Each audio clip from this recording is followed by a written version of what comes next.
This is the Lone Creator YouTube. We hope this video helps. You start by locking down legal basics. Obtain written permission or a license from the rights holder.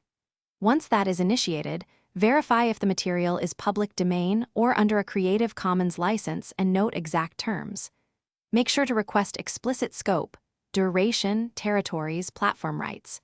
You should also collect and store documentation, contracts, emails, invoices, so you can prove authorization quickly. This prevents later disputes and gives you a clear path forward before you edit or publish anything.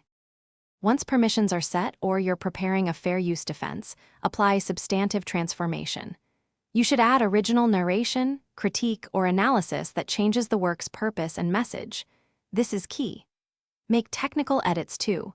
Crop, speed change, reframe, and layer original visuals or graphics so the clip supports your argument rather than merely reproducing it. Also replace background music with licensed tracks and include clear contextual cues, timestamps, references, and your commentary. So the resulting you finish by publishing with transparency. Include credits, license details, and contact info in the description so platforms and rights holders see your permissions. Once live, monitor for takedown notices and content ID matches. Respond promptly with your licensing documents or a concise fair use justification. If a claim escalates, pause distribution to limit exposure, then consult an intellectual property attorney and present your evidence. Keep meticulous communication records throughout.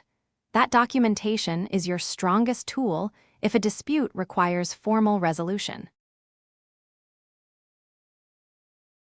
Thanks for watching. Consider subscribing if we helped you.